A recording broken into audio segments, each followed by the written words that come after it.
According to Wikipedia, data quality refers to the state of qualitative or quantitative pieces of information.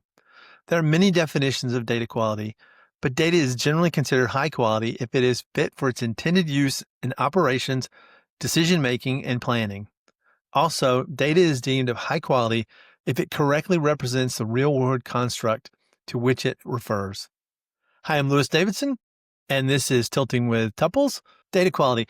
I've no doubt said it already on this series of podcasts, and I'm going to say it again here. Data quality is my jam. It is exactly what I care about. This is what drives my life, right? In terms of working with data, which I do constantly. Data quality it's what determines whether I'm going to have a good day or a bad day. If the data is bad, I'm going to have to fix it. I'm going to have to massage it. I'm going to have some way to make it work. I used to have a saying on a t-shirt that said, an ounce of design is worth a pound of rework. And I recognize that topics like design are considered old-fashioned. We got to get it done. We got to get it done faster.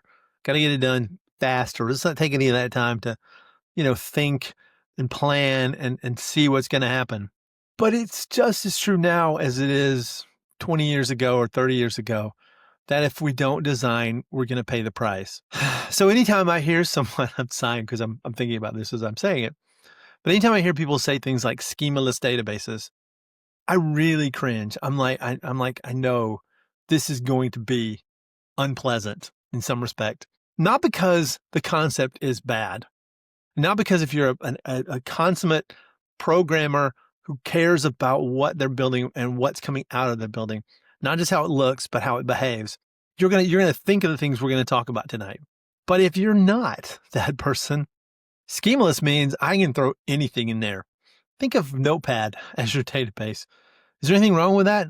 I've said it before. I'll say it again. It's not, right? It's no different than a JSON file. What it is you can have an unstructured bit of data, and then as you start entering data, you are naturally going to sit down. You're going to go, I need some structure. I can't just write all my company's details on a piece of paper or an electronic piece of paper and get it done. You're not going to feel that way. Wow, I've got this one, text document. It has all our records for all of time. You're going to feel immediately, you're going to start feeling this sense of, hey, this isn't working quite right. I need to do something. And you may make different spreadsheets. God, I keep saying spreadsheets. Why do I keep saying spreadsheets? Because that's where we're headed next. So we go from a text file to something like a CSV or an Excel spreadsheet. We start adding things to it. And then we realize that this isn't giving us the quality we need, especially if we have multiple people editing the same document at the same time. We start getting there. There's no tool in programming that's inherently bad in and of itself. There's always a use. Somebody came up with something. There's probably a good use. There's probably a perfect use. And there's some bad uses. There's some bad uses of SQL. Not going to say otherwise. So it's not that I want to say get rid of all the tools. Take the concept of a chainsaw. It is a great tool to do things. I had to cut down some limbs from my yard, and I had this clipper thing that you could cut, but it just wasn't cutting anymore. Pun intending. So I was like, I'm going to go get a chainsaw.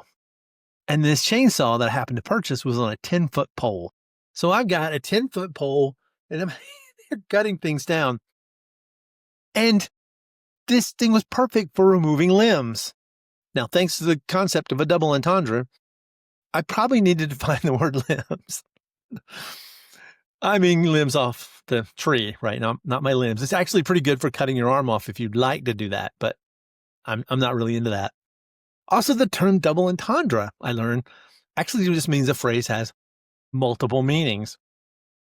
But it's usually used in the term of something kind of ribald, or I think I'm more big words that I can say tonight. So nobody's going to say, hey, let's get rid of the chainsaw. We're going to say, don't give it to the person who shouldn't be using it. And don't use it for the purpose it's not made for. So, and just to finish that one out, when a quality person uses a chainsaw, they can cut down a tree. if you go to any woodworking things at outdoorsy kind of festivals or things, you can see what someone can do with a chainsaw. They can sculpt just like anybody else with a chainsaw. Just and there's probably shouldn't do sound effects, but it's easy. Easy. It's easy if you have the right skills. Anybody can do part of it. Some people can't do much. I'm going to stop this because that's far enough. But I have a couple of things that I want to talk about, a couple of topics, some of big topics. And the first is at the big sense, databases should not lie to you more than you expect them. Now, what does that mean? Well, I try to get this through to everybody that no matter what's in the database, it may not be true anymore. It was true when you wrote it down, hopefully. It's just like if you write down your age on a piece of paper in days and hours, in an hour it'll be wrong. Another hour it'll be even more wrong. But you know that. We accept that. When we ask somebody their age, we don't need the exact answer down to the minute. We know what we want in a certain amount. And if we said someone was 48 and then they're actually 49 by the time you end up using that data, not a big deal, because you may not have their birthday, you may just have their date, their age, and you can just age them a year at a time, even though you don't know when they turned each age, and that's completely acceptable. We're okay with that. There are certain ages where you need to know to the minute. You don't just take it for granted that someone's 21 and they can do certain things. So I don't prefer that sort of, you just put whatever in and we trust the users to kind of get the size of the data, what you expect it to be. I personally like to make domains that are strongly typed. If you can only have a name that's 60 characters, I want a 60 character name. If you can't put in any characters other than the alphanumeric, I'm going to put a check constraint that says you can only put, alphanumerics in there. If you can only have certain characters, I'm going to do that. If it has to be at least 5 characters, I'm going to make sure it's 5 characters. All those things are important because anytime it's wrong, anytime an application gets it wrong, you end up spending a lot of time on the other side when you're doing reporting to say, what should that have been? Why is that data smaller than it should be? Why is there a word? I don't have one in the zip code column. And the zip code actually is in the phone number because we just let people put in whatever. And I don't blame applications for not catching everything sometimes because you may put up an application that's quick. You may have another application that gets built. There may be a perfect application that some users use, but then other users use a different one. So, it's just a mess. So I want to make sure the data types are correct. If another one is integers. I know in SQL Server and Postgres, they don't have unsigned integers. I think MySQL does, but what do you do in that case? Do you let the salary column be an integer or a numeric, perhaps, and just allow negatives? What about if you're selling a house? Can you have a negative price? Can you have a negative number of acres? If you purchase this house, you'll have to give us 2 acres of land where it sits. No, you can't. So if you let people put in a negative number, or the application lesson, or it's imported from somewhere. If the data type, if the database allows the negative in, it's there. And what do you do when you start doing reporting? You start querying. Wait, why is this negative number in here? And then everybody's asking, what's wrong? What's wrong? And it just takes up your time. Every bit of data quality. The thing that I really, and I think I've already talked about this on one of the episodes, but hey, it's good to repeat this. Every time there's bad data, every time you don't meet your data quality goals, someone's paying for it. Probably the person that writes ETL is paying for it the most in terms of pain, but the other people, all the people who use your reports, they're paying for it. And we don't want them to get invalid information. So I highly use constraints, foreign keys, check constraints. I understand these things slow down the database. People go, I can't use foreign keys because it slows down my database. They're not wrong. It does slow down their database. You know what else it does? It saves tons of time. And the amount of time it takes up is so minuscule compared to the time it takes to fix one thing. So the key here is I want my database to protect my data. I want it to be the place I can put something and know it exists and it knows it does what it's supposed to do. So we want to make sure, in recap in that one, we want to make sure our database doesn't lie to us more than we expect it to. Everything we put in there, it's right. If we put in a foreign key, it's checked. If we put in a value that's supposed to be null and another column's not null, we check it. We make sure that's the case. There's some things we can't do in SQL yet. Certainly not SQL Server, like delayed constraints. So if you have a one-to-one relationship, so to have a row in one table, you have to have another row under another table. We can't enforce that, but we can enforce that with checks and make sure that things happen as time passes. And then, getting all the constraints and uniqueness and making sure that if we don't have the same surrogate key multiple times, we don't have the same natural key multiple times. We always have a natural key. We don't have an account that's just a GUID and then all their details can be exactly the same, including their account number. We don't have that. We have the perfect situation where if you say you're account number one, there's only one account number one. We have enough details in our database to know when someone who's coming to access our database, we know that they're them, right? They can't spoof it. They can't give us their name and address and stuff they could have found online and get access to the data. So we've got that. We've built that. Well, what else about data quality? There's two more topics that I want to cover on this today. And one of those is user interfaces. You have to make sure that some of those things that I was mentioning can't be guaranteed to be true are covered. Like, let's say you need some information about a person to make an account or to make a contact.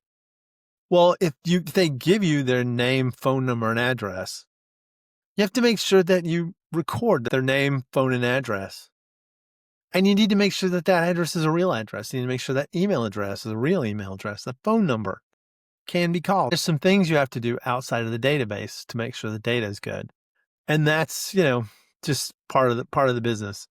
We can tell if an email address is legitimately an email address with a really big regex expression that I've seen. It's ridiculous.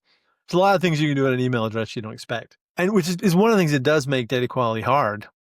People's names, they could put numbers, they could be a symbol like Prince, whatever is allowed, but you need to make sure that you get it right. The thing that really starts to be a problem with that shouldn't lie to you more than it should is normalization.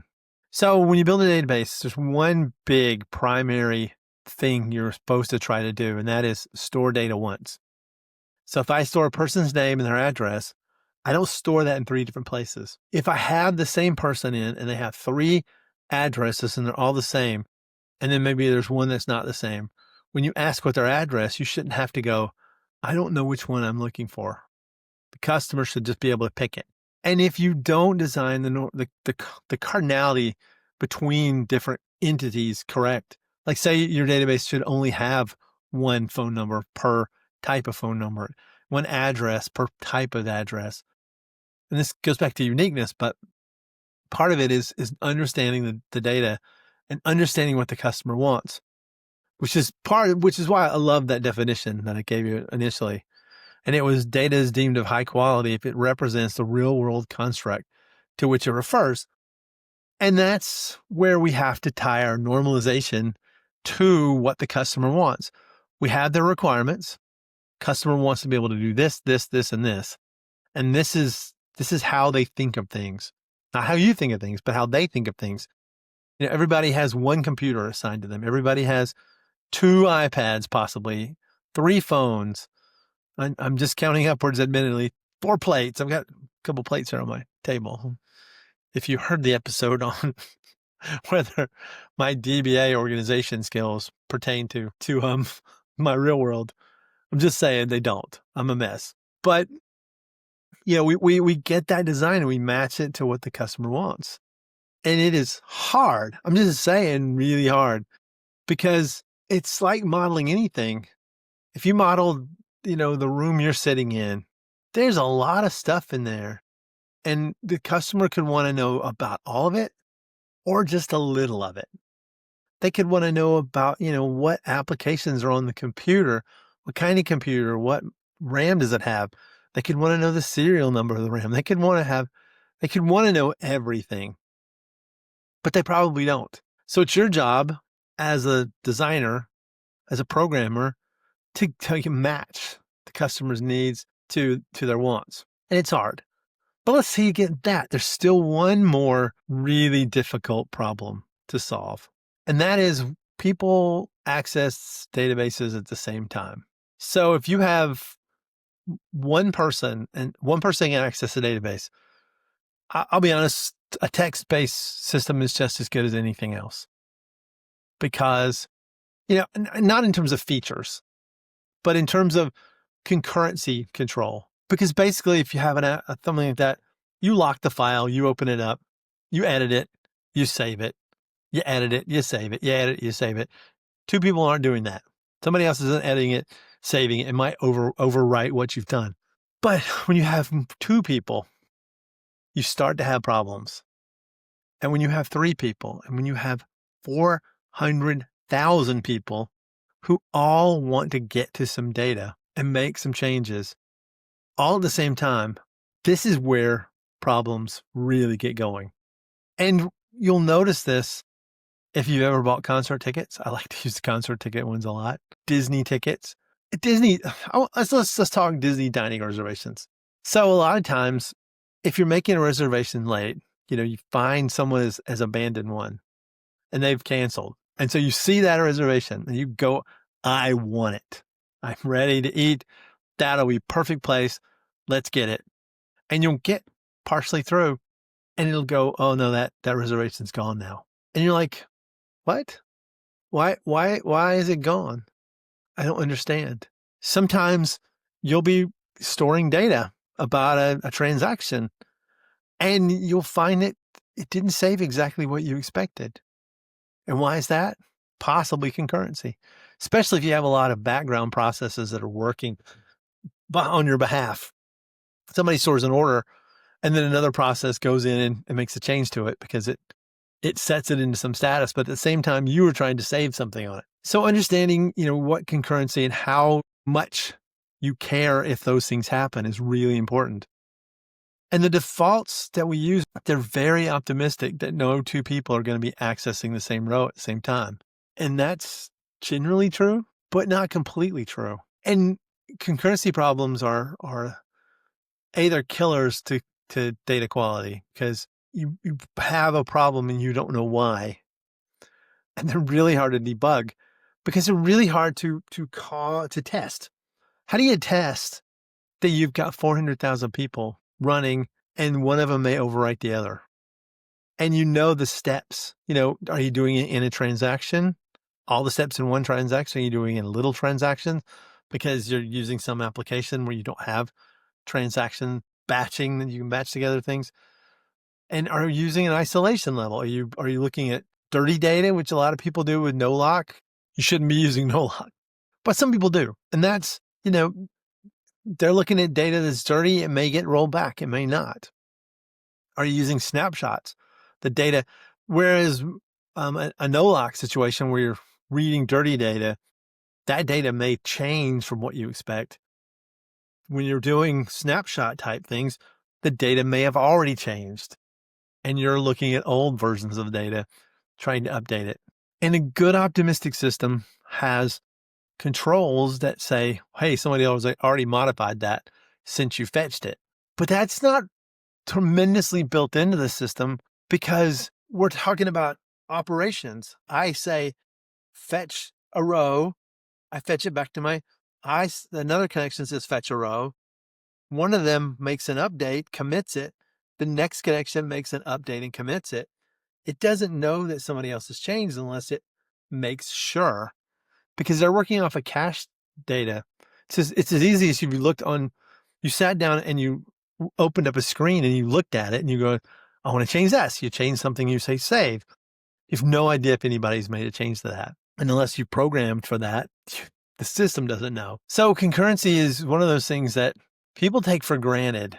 And for the most part, it's completely acceptable. Right. And when I say acceptable, I mean, it's not going to hurt you. And most of the time, it's not that big of a deal. It happens really rarely. And people go, what happened to my data? And the biggest thing we want to do is get rid of blocking. One user has access to the data and they're holding it on. They begin trying, they make a change, and they're like, I'll get back to you later. Well, that's a problem.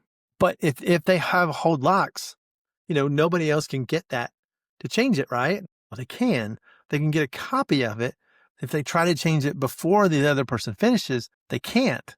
But if they commit it, then it's open. You're not going into the database and pulling out a reference to the database. You're pulling out some binary data that's then formatted for you to look at.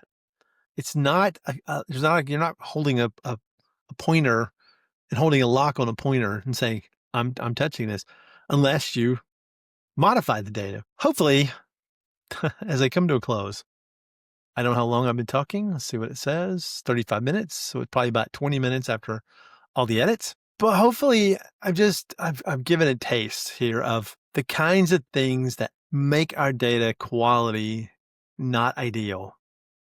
And I think I've hammered home plenty, what happens when the data quality is bad.